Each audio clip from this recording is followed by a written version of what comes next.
আচ্ছা, আজকের এই ভিডিওটাতে আমরা দেখব কিভাবে এপিপি বা অ্যানুয়াল প্রকিউরমেন্ট প্ল্যান বা বার্ষিক ক্রয় পরিকল্পনা তৈরি করতে হয়। তো এর আগে আমাদের কিছু বিষয়ে জেনে নেওয়া দরকার।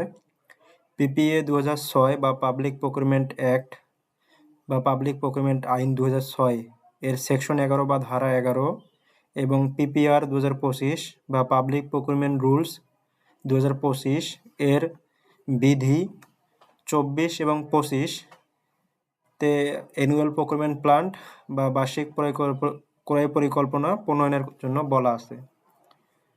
তো সেখানে পিপিআর 2025-এর উপবিধি 25-এর 1 অনুসারে পি এর জন্য এপিপি প্রণয়ন করা বাধ্যতামূলক। অর্থাৎ আমরা যদি কোনো টেন্ডার করতে যাই এর আগে অবশ্যই আমাদের একটা এপিপি প্রণয়ন করতে হবে। আচ্ছা, আমরা এখন কিভাবে তৈরি করব সে বিষয়টাতে জানবো। তো শুরুতে আমরা আমাদের যে পি অ্যাকাউন্ট আছে বা প্রকিউরিং এন্টিটি অ্যাকাউন্টটি আছে সেটাতে লগ ইন করবো, করে এপিপি তারপরে হচ্ছে ক্রিয়েট এপিপিতে ক্লিক করব। এখানে ক্লিক করলে আমাদের সামনে একটা উইন্ডো ওপেন হবে যেখানে বাজেট টাইপ চাওয়া হবে। তো সেখানে 3 ধরনের বাজেট থাকবে, একটা ডেভেলপমেন্ট বাজেট, রেভিনিউ বাজেট এবং ওন ফান্ড। এই 3 ধরনের বাজেটের উপর 3টি এপিপি তৈরি করা যাবে কোনো একটি নির্দিষ্ট অর্থ বছরে। 3টি এপিপি এর বাহিরে একটি নির্দিষ্ট অর্থ বছরে আর কোনো এপিপি তৈরি করা সম্ভব না। তবে এই এপিপি এর মধ্যে যত ইচ্ছা আমি প্যাকেজ বা লট যুক্ত করতে পারবো। এই উইন্ডোটা হচ্ছে সেটি যেখানে বাজেট টাইপ আমরা দেখতে পাচ্ছি। এখানে আমরা হয় ডেভেলপমেন্ট বাজেট অথবা রেভিনিউ বাজেট অথবা ওন ফান্ড দিব, এবং ফাইন্যান্সিয়াল ইয়ারটা হবে নির্দিষ্ট অর্থ বছর আমরা যে অর্থ বছরে কাজটা করব। এবং প্রজেক্ট টাইপ, এখানে যদি আমরা প্রজেক্টের আন্ডারে আমাদের তথ্যটি হয়ে থাকে সেক্ষেত্রে প্রজেক্টটা আমরা সিলেক্ট করে দিতে পারবো, আর না থাকলে সেক্ষেত্রে আমরা দিব না। এরপরে থাকবে এপিপি কোড, তো এটা নিয়ে আমরা নিচে জানবো।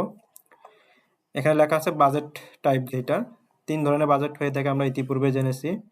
এখন প্রজেক্ট বা অর্থায়নে হলে ডেভেলপমেন্ট বাজেট দিব, সরকারি বাজেট হলে রেভিনিউ দিব, আর সরকারি বাজেট ছাড়া নেস্কো এর ফান্ডে হলে সেটা on fund. R financial year তো আমরা শুনলাম যে নির্দিষ্ট অর্থ বছর। এপিপি কোডটা ইউনিক হতে হয়, যেটা আমরা একটা ফরম্যাট দাঁড় করাইছি, এর মাধ্যমেই করা যাবে। যেমন এপিপি অফিস নেম /পি designation /physical year GR WR বা এনএস। জিআর মিনস হচ্ছে এখানে গুডস রিলেটেড জিনিস, এবং ডাব্লিউআর হচ্ছে ওয়ার্কস রিলেটেড, এবং এনএস হচ্ছে সার্ভিস রিলেটেড।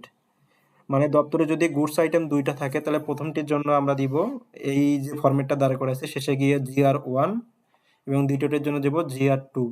এরকম যদি আমাদের ওয়ার্কসের কাজ থাকে সেক্ষেত্রে WR1 WR2 এভাবে আমরা অগ্রসর হব। এরপর সব সিলেক্ট করে নিয়ে আমরা নেক্সট বাটনে ক্লিক করব, যেমন এইটা পূরণ করছি। করার পর আমাদের কাছে অপশন আসবে, এই পেজটা ওপেন হবে যেখানে আমরা প্যাকেজ নাম্বার বা পিএসএন নাম্বার শো করবে। প্যাকেজ নাম্বারের ক্ষেত্রে এটা হচ্ছে ওই নির্দিষ্ট টেন্ডারটির ফাইল নাম্বার আসলে, যেটা আমরা ইতিপূর্বে রংপুর প্রজেক্টের আমরা যেভাবে করেছি সেই রকমটাই। নির্দিষ্ট একটা টেন্ডারের জন্য নির্দিষ্ট একটা ফাইল খুলতাম আমরা, ওই ফাইলের যে নাম্বারটা এই নাম্বারটা এখানে বসবে।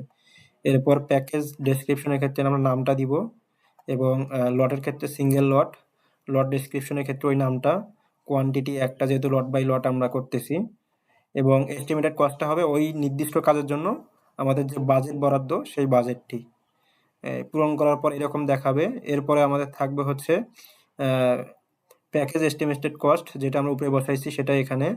এরপরে ক্যাটাগরি সিলেক্ট করব। ক্যাটাগরিটা হচ্ছে ওই নির্দিষ্ট কাজের জন্য যে ক্যাটাগরি সিলেক্ট করা যায়, এখানে আমরা মাল্টিপল ক্যাটাগরি সিলেক্ট করতে পারবো। এরপর থাকে আমাদের অ্যাপ্রুভিং অথরিটি। অ্যাপ্রুভিং অথরিটি সাধারণত হোপ কর্তৃক নির্ধারিত কোনো এও হতে পারে, বা সিসিজিবি কখন হয়, সিসিজিবি হবে যখন 50 কোটি টাকার উপরে যাবে তখন সিসিজিবি হবে।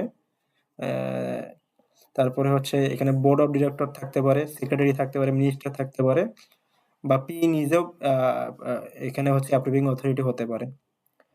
তারপরে থাকবে হচ্ছে প্রকিউরিং মেথড থাকবে। মেথডটা হচ্ছে আমি কোন মেথডে কাজটা করব, সেটা হতে পারে ওটিএম, ডিপিএম বা এলটিএম অথবা আরএফকিউএম। এরপরে থাকে সোর্স অফ ফান্ড, যেটা আমরা যেহেতু আমাদেরগুলো হচ্ছে বাজেটটা ওন ফান্ড, সেক্ষেত্রে আমরা নেস্কো ওন ফান্ড বা ওন ফান্ড দিব এখানে। তো এই জিনিসগুলো ওখানে দেওয়া ছিল। এরপরে পূরণ করার পর আমাদের নিচের পেজটা চলে আসবে, যেখানে আমরা দেখব যে শুরুতে বলা আছে যে অ্যাডভার্টাইজমেন্ট কবে করতে চাচ্ছি। তো আমরা এখানে ধরে নিলাম যে আগামীকাল আমরা অ্যাডভার্টাইজমেন্ট করব। তারপরে থাকবে হচ্ছে expected date, last date of submission of tender. তো এটার ক্ষেত্রে আমাদের আগের নিয়ম ছিল যে 14 দিন, ওটিএম এর ক্ষেত্রে এখন সেটা 10 দিন করা হয়েছে। ওই রকম করে পূরণ করব, সে কথাগুলো নিচে লেখা আছে। যে যেমন এক্সপেক্টেড ডেট অফ অ্যাডভার্টাইজমেন্ট, এটা হচ্ছে ধরলাম কালকে পাবলিশ করব। Expected date of opening of tenders, এটা হচ্ছে ওই ওটিএম এর ক্ষেত্রে মিনিমাম 10 দিন থাকে। তারপরে expected date of opening of tenders, যেহেতু ওই দিনেই পাবলিশ করব, সেক্ষেত্রে হচ্ছে 0 দিন দিব আমরা এখানে। আর expected date of submission of evaluation report 14 থেকে 21 দিন হয়ে থাকে। অনুমোদনকারী যদি পি নিজে হয়ে থাকে তাহলে 14 দিন, আর হোপ হলে 21 দিন। Expected date of approval of award of contract, এটা অনুমোদনকারী 7 দিন সময় পাবে অনুমোদনের জন্য। Expected date of issuing of the NOA, এটা হচ্ছে অনুমোদনকারী অনুমোদনের জন্য 7 দিন সময় পায় নোয়া ইস্যু করার জন্য। Expected date of signing of contract, এক্ষেত্রে আমরা জানি যে নোয়া ইস্যু করার 7 দিনের মধ্যে অ্যাকসেপ্ট করতে হয়। তারপরে 14 দিনের মধ্যে টেন্ডার পারফরমেন্স সিকিউরিটি জমা দিতে হয় এবং পরের 7 দিনের মধ্যে কন্ট্রাক্ট এগ্রিমেন্ট করতে হয়। সেই হিসাবে সর্বমোট 28 দিন সময় এখানে রাখা হয়। Expected date of completion of contract, এখানে আসলে আমাদেরকে চিন্তা করতে হবে টেন্ডারটা কবে শেষ হবে, সেইটার হিসাব করে আমরা একটা এক্সপেক্টেড ডেট এখানে এন্ট্রি দেব। তো আমরা একটা পূরণ করেছি, যেটা দেখতে অনেকটা এরকম হবে। তো এরপরে হচ্ছে আমি এখানে ব্যাখ্যা করেছি যে এখানে কম্পিউটার পার্সেস রিলেটেড কাজ, সেক্ষেত্রে আমরা চিন্তা ভাবনা করছি যেহেতু 60 থেকে 61 দিন ধরেছি এখানে, কারণ যদি বিদেশ থেকে নিয়ে আসার লাগে মালামালটা, সেক্ষেত্রে শিপমেন্টের একটা বিষয় থাকে, সেখানে প্রায় 30 দিন বা 45 দিন সময় লাগে। তো এরকম করে অ্যাড করে দিয়ে আমরা 7 অ্যাড মোর প্যাকেজে ক্লিক করলে আমরা আলাদা একটা প্যাকেজ অ্যাড করতে পারবো। মানে এভাবে একাধিক প্যাকেজ আমরা এই এপিপির আন্ডারে অ্যাড করে নিতে পারবো আর কি। এখন বিষয় হচ্ছে এপিপিতে যে এস্টিমেট দিতে হয় সেটা আসলে অফিসিয়াল কস্ট এস্টিমেট না, এটা হচ্ছে বাজেট হতে ওই কাজের জন্য বরাদ্দকৃত টাকা, এটা মাথায় রাখতে হবে। আচ্ছা, এই পর্যন্ত আমাদের কাজটুকু দেখা হয়েছে। এরপরে আমরা অনুমোদন নিব। এপিপি বা অ্যানুয়াল প্রকিউরমেন্ট অনুমোদন নিতে গেলে আমাদের একটা ওয়ার্ক ফ্লো তৈরি করতে হবে, ওখানে ওয়ার্ক ফ্লোর অপশন থাকবে। তো সেক্ষেত্রে সেটা আমরা রিভিউয়ার মাঝখানে অ্যাড করব, করে আমরা হোপের অ্যাপ্রুভাল নিয়ে থাকবো। এটা এখানে নাম্বার অফ রিভিউয়ার্সটা গুরুত্বপূর্ণ। যদি এখানে 3 দেওয়া থাকে রিভিউয়ার, তাহলে ইনিশিয়েটর এবং অ্যাপ্রুভারের মাঝখানে 3 জন রিভিউয়ার থাকবে। এখন আমি যদি আমাদের সার্কেল অফিসের হিসেবে বলি, সেক্ষেত্রে আমাদের রিভিউয়ার হবে 2 জন। যেমন ইনিশিয়েটর হবে পিই, আমাদের দপ্তর প্রধান। রিভিউয়ার 1 হবে সিই রংপুর, রিভিউয়ার 2 হবে ইডি টেকনিক্যাল অবলিক অপারেশন, আর অ্যাপ্রুভার হবে হোপ। আচ্ছা, একটা উদাহরণ আমরা দেখিয়ে দিচ্ছি এখানে। এরপর সাবমিট বাটনে ক্লিক করলে সেটি পরের পেজে চলে যাবে আর কি, এই পেজটাতে চলে আসবে। তো এরপর যখন রিভিউয়ার ওই নিজের অ্যাকাউন্টে লগ ইন করবে, তখন না, আগে সেন্ড হবে না, এখান থেকে প্রসেস করার পর নিচে এসে আমাদের হচ্ছে অ্যাকশনে গিয়ে ফরওয়ার্ড লিখে ফরওয়ার্ড সিলেক্ট করে দিতে হবে এবং একটা কমেন্টস লিখে সেটা হচ্ছে রিভিউয়ারের কাছে প্রেরণ করতে হবে। তো এরপর হচ্ছে আমাদের রিভিউয়ার লগ ইন করবে, লগ ইন করে ওয়ার্ক ফ্লো, তারপর পেন্ডিং টাস্ক, এখানে ক্লিক করলে সংশ্লিষ্ট এপিপিটি দেখতে পারবে। এরপর একইভাবে তিনি এটা ফরওয়ার্ড করে দিবেন হোপের কাছে বা পরবর্তী রিভিউয়ারের কাছে। পরবর্তী রিভিউয়ার হচ্ছে এইটা একই নিয়মে হোপের কাছে পাঠিয়ে দিবেন এবং হোপ সর্বশেষ সেম প্রসেসে এটা অ্যাপ্রুভ করে দিবেন। এরপর যখন অ্যাপ্রুভ হয়ে যাবে, তারপর পি অ্যাকাউন্টে এসে এপিপি মাই এপিপিতে ক্লিক করে আমরা আসলে এখানে সার্চ করলে দেখতে পারবো যে আমাদের এপিপিটা দেখাবে। এখানে স্ট্যাটাস পেন্ডিং হিসেবে থাকবে, তারপর ড্যাশবোর্ডে ক্লিক করলে সেটি ইন্ডিভিজুয়াল প্যাকেজগুলো পেন্ডিং হিসেবে শো করবে যতক্ষণ না এপিপি পাবলিশ করবেন আর কি। তার পূর্বে আমরা এপিপি ওয়ার্ক ফ্লোটা দেখে নিব যে এটা অ্যাপ্রুভ হয়েছে কিনা। সেক্ষেত্রে যে এইটা দেখানো হয়েছে সেটা কিভাবে দেখবো, এখানে যেমন অ্যাপ্রুভড দেখানো হয়েছে। তো এরপর ব্যাক করে আমরা পাবলিশ করে দিব। এখন পাবলিশ করে দিলে সবগুলো প্যাকেজ অ্যাপ্রুভ স্ট্যাটাস শো করবে।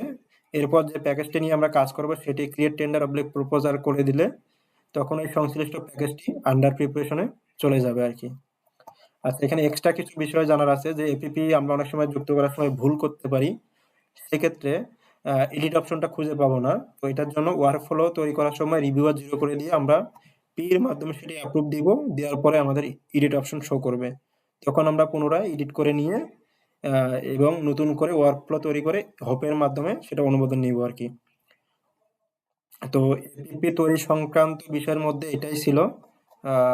পরের ভিডিওতে আমরা দেখব আসলে যে কিভাবে একটা টেন্ডার নোটিশ তৈরি করতে হয় এবং টেন্ডার ডকুমেন্ট তৈরি করতে হয়। তো সেটা আলাদা ২ টা পার্টে থাকবে।